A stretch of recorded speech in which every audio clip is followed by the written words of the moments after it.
1 बजे की पहली ब्रेकिंग न्यूज का रुख कर रहे हैं कॉमनवेल्थ गेम्स के चैंपियंस से। पीएम मोदी ने मुलाकात की। पीएम मोदी ने कहा कि खेल के मैदान में देश ने 2 बड़ी उपलब्धियां हासिल की हैं। भारत नए खेलों में भी अपना छाप छोड़ रहा है और इस दौरान पीएम मोदी ने कहा कि सभी खिलाड़ी मेरे परिवार जैसे हैं। मुझे अपने खिलाड़ियों की क्षमता पर पूरा भरोसा है। विजेताओं से बात करना प्रेरणादायक है। मौके पर खेल मंत्री अनुराग ठाकुर और खेल राज्य मंत्री निश्चित प्रामाणिक भी मौजूद रहे। आगे दूसरी खबर का रुख कर लेते हैं। केंद्रीय गृह मंत्री अमित शाह ने भी आज अपने घर पर तिरंगा फहराकर तिरंगा अभियान की शुरुआत की है। शाह ने आज अपने घर से भारत के राष्ट्र ध्वज को लहराकर इस अभियान का औपचारिक रूप से आगाज कर दिया है। अमित शाह अपनी पत्नी सोनल शाह के साथ तिरंगा उन्होंने लहराया। बता दें कि इस अभियान के तहत 20 करोड़ घरों पर तिरंगा फहराने का टारगेट सरकार की तरफ से रखा गया है। पीएम मोदी ने देश की जनता से आज से 15 अगस्त तक अपने घरों में तिरंगा फहराने का आह्वान किया है।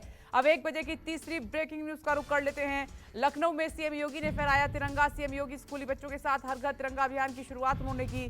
सीएम योगी लखनऊ में 5 कालिदास मार्ग पहुंचे और वहां पर उन्होंने तिरंगा फहराया। इस दौरान सीएम योगी ने यह कहा कि आन बान शान का प्रतीक भारत का राष्ट्र ध्वज देश की शौर्य, शांति और बलिदान का प्रतीक है। वहीं सीएम योगी ने हेमंत बिस्वा शर्मा गुवाहाटी में तिरंगा यात्रा में वो शामिल हुए लोगों से अपने घरों से तिरंगा फहराने की अपील की। आगे बढ़ते हैं चौथी खबर की ओर।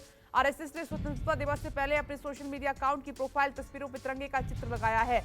इससे पहले आरएसएस और भागवत ने भगवा झंडा लगाया हुआ था। हालांकि आरएसएस और संगठन प्रमुख मोहन भागवत ने अपनी डीपी नहीं बदली थी, जिसके बाद आरएसएस और बीजेपी विपक्ष के निशाने पर थे। इसी बीच आरएसएस और मोहन भागवत ने ट्विटर पर डीपी बदल दी है और दोनों ही अकाउंट्स पर अब तिरंगे की तस्वीर आपको नजर आ रही है। 5वीं खबर की ओर बढ़ते हैं। असदुद्दीन ओवैसी ने एक बार फिर से केंद्र और आरएसएस को घेरा है। कहा देश में सबसे ज्यादा असुरक्षित मुस्लिम वर्ग है। भारत में सबसे ज्यादा अपमान मुस्लिमों का हो रहा है। रानी लक्ष्मीबाई को याद किया जाता है, खुदाबख्श को नहीं। आजादी में योगदान देने वाले मुस्लिमों को भी याद करें। आजादी की लड़ाई में मुसलमानों का भी योगदान है, जिसे याद किया जाना चाहिए। क्या 1950 में आरएसएस संविधान के खिलाफ नहीं था? अब छठी खबर। मुख्तार अंसारी के बेटे और भाजपा विधायक अब्बास अंसारी की गिरफ्तारी के लिए पुलिस ने झोंकी ताकत। अब्बास अंसारी की तलाश में लखनऊ कमिश्नरेट की 84 पुलिसकर्मियों की 8 टीमें लगी हैं। हर टीम में इंस्पेक्टर, 2 दरोगा, 7 सिपाही शामिल हैं। विधायक अब्बास अंसारी को कोर्ट ने 25 अगस्त तक गिरफ्तार करने का आदेश दिया है। अब्बास अंसारी पर शस्त्र लाइसेंस पर कई असले खरीदने और फर्जीवाड़ा करने का मुकदमा दर्ज है। अब 7वीं ब्रेकिंग न्यूज का रुख कर लेते हैं। 1 बजे की 7वीं बड़ी खबर।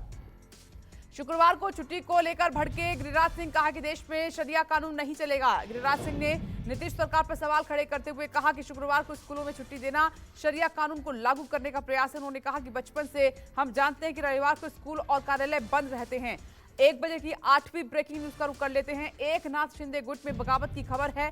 शिंदे के मंत्री संजय शिरसाट ने उद्धव की तारीफ की। मंत्री न बनाए जाने के बाद संजय शिरसाट ने उद्धव की तारीफ वाला ट्वीट करते हुए उद्धव ठाकरे को महाराष्ट्र का कुटुंब प्रमुख बताया और जिसके बाद सियासी जगत में नई अटकलें शुरू हो गई हैं। हालांकि 10 मिनट के बाद शिरसाट ने ट्वीट को डिलीट किया। सूत्रों के मुताबिक शिरसाट को मंत्रिमंडल में शामिल किया जा सकता है। 9वीं खबर की ओर बढ़ते हैं। बिहार में कैबिनेट विस्तार से पहले कलह के आसार हैं। कांग्रेस ने 5 डिप्टी सीएम की मांग उठाई। कांग्रेस के पूर्व प्रदेश अध्यक्ष अनिल शर्मा ने 5 डिप्टी सीएम बनाने की मांग को जाति और धर्म से जोड़ा है। उन्होंने कहा कि बिहार में जाति और धर्म समाज की सच्चाई है। ऐसे पिछड़ा और अति पिछड़ा, अनुसूचित जाति, मुस्लिम और सवर्ण से एक उप मुख्यमंत्री बनाया जाए। खबर है कि आज तेजस्वी पटना वापसी कर रहे हैं। अब 1 बजे की 10वीं खबर का रुख कर लेते हैं। स्वतंत्रता दिवस को देखते हुए दिल्ली में आज फुल ड्रेस रिहर्सल की गई। चप्पे चप्पे पर कड़ी सुरक्षा के बीच जवानों का जोश दिखा। जवानों ने फुल ड्रेस रिहर्सल के दौरान मार्च पास्ट भी किया और इस बीच दिल्ली पुलिस ने ट्रैफिक एडवाइजरी भी जारी की। कश्मीरी गेट, आईएसबीटी समेत जामा मस्जिद के आसपास की सड़कों का रूट डायवर्ट किया गया था। अब 1 बजे की 11वीं खबर का रुख कर रहे हैं। जम्मू कश्मीर सरकार ने बिट्टा कराटे की पत्नी सहित 4 सरकारी कर्मचारियों को बर्खास्त किया है। सूत्रों के मुताबिक चारों को आतंकी लिंक के लिए सेवाओं से बर्खास्त किया गया है। बिट्टा कराटे कश्मीर पंडितों की हत्या का आरोपी है। आतंकियों से संबंध के चलते जम्मू कश्मीर प्रशासन ने बिट्टा की पत्नी को नौकरी से निकाला। अब 12वीं बड़ी खबर का रुख कर रहे हैं। एनसीबी के विवादित अफसर समीर वानखेड़े को मिली है बहुत बड़ी राहत। समीर वानखेड़े को जाति प्रमाण पत्र समिति की ओर से मिली क्लीन चिट। पूर्व मंत्री नवाब मलिक ने की थी शिकायत। नवाब मलिक का आरोप यह था कि वानखेड़े मुस्लिम हैं और गलत जानकारी देकर नौकरी हासिल की थी। समीर वानखेड़े मुंबई एनसीबी के डायरेक्टर थे और ड्रग्स केस में गिरफ्तारी को लेकर विवादों में आए थे। 13वीं खबर की ओर बढ़ते हैं। भारत मूल के मशहूर अंग्रेजी लेखक सलमान रुश्दी पर अमेरिका के न्यूयॉर्क में जानलेवा हमला हुआ है। कार्यक्रम के दौरान उन पर चाकू से वार किया गया। गंभीर रूप से घायल रुश्दी की अस्पताल में सर्जरी की गई। सलमान रुश्दी को वेंटिलेटर पर रखा गया है। हमले में रुश्दी की आंख और लीवर पर भी गंभीर चोट आई है। व्हाइट हाउस ने सलमान रुश्दी पर हमले की निंदा की है। 14वीं खबर का रुख कर लेते हैं। सहारनपुर में यूपी एटीएस को बड़ी सफलता हाथ लगी है। एटीएस ने जैश का आतंकी गिरफ्तार किया है। यूपी एटीएस ने एक्शन लेते हुए जैश के आतंकी मोहम्मद नदीम को गिरफ्तार किया है। पूछताछ में आतंकी ने कई खुलासे किए हैं। गिरफ्तार आतंकी जैश ए मोहम्मद और तहरीके तालिबान पाकिस्तान से जुड़ा है। पूछताछ में पता चला है कि इसे बीजेपी की पूर्व प्रवक्ता नुपुर शर्मा की हत्या का टास्क दिया गया था। अब 15वीं खबर का रुख कर लेते हैं। नोएडा सेक्टर 93A में बने सुपरटेक ट्विन टावर को गिराने की कार्रवाई शुरू की गई है। ट्विन टावर में आज से विस्फोटक लगाना शुरू किया गया है। ट्विन टावर में 3700 किलो के विस्फोटक लगाए जाएंगे और 28 अगस्त से ट्विन टावर गिराने की प्रक्रिया शुरू होगी। नोएडा प्राधिकरण का यह कहना है कि टावर गिराने वाली एजेंसी को पुलिस और CBRI से एनओसी मिल चुकी है। दोनों टावर में करीब 10,000 सुराख किए गए हैं। विस्फोटक भरने का काम सिर्फ एक दिन में किया जाएगा। आगे 16वीं खबर का रुख कर लेते हैं।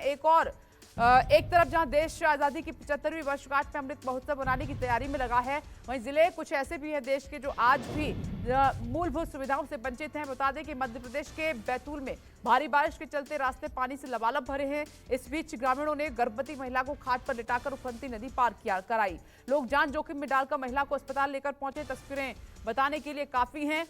बांदा से खबर यह है कि यमुना नदी से पुलिस ने गोताखोरों की मदद से 8 और शव निकाले हैं। मृतकों की संख्या 11 हो गई है। अभी भी कई लोग लापता हैं जिनकी तलाश जारी है। फतेहपुर से मरका गांव जा रही एक नाव 11 अगस्त को यमुना नदी में पलट गई थी। नाव में करीब 33 लोग उस वक्त सवार थे। 18वीं खबर छपरा से है। जहरीली शराब पीने से मरने वालों की संख्या बढ़कर 5 हुई। 3 लोगों की हालत गंभीर बनी हुई है। छपरा में जहरीली शराब कांड की एक दूसरी घटना है। इससे पहले मकेर में जहरीली शराब पीने से 13 लोगों की जान चली गई थी। 19वीं खबर की ओर बढ़ते हैं। झांसी से है। महिला ने बीच सड़क पर युवक की जमकर पिटाई की। लोग बचाने की बजाय तमाशबीन बने रहे। घंटों तक चलता रहा हाई वोल्टेज ड्रामा। युवक की पिटाई का वीडियो सोशल मीडिया पर वायरल हुआ है और पुलिस ने मामला दर्ज कर आगे की कार्रवाई भी शुरू कर दी है। 20वीं खबर का रुख करते हैं। यमुना नगर में स्मैक बेचने से मना करना युवक को भारी पड़ा है। 3 हमलावरों ने लाठी डंडों के साथ लोहे की बाल्टी से पीट कर युवक को बेहोश कर दिया। युवक की पिटाई का सोशल मीडिया पर वीडियो वायरल हो रहा है। पीड़ित परिवार की तहरीर पर पुलिस ने मामला दर्ज कर आरोपियों की तलाश शुरू कर दी है। अब आगे 21वीं खबर का रुख कर रहे हैं। देश में कोरोना के मामलों में मामूली गिरावट दर्ज की गई है। 24 घंटों में कोरोना के 15,815 नए मामले आए हैं।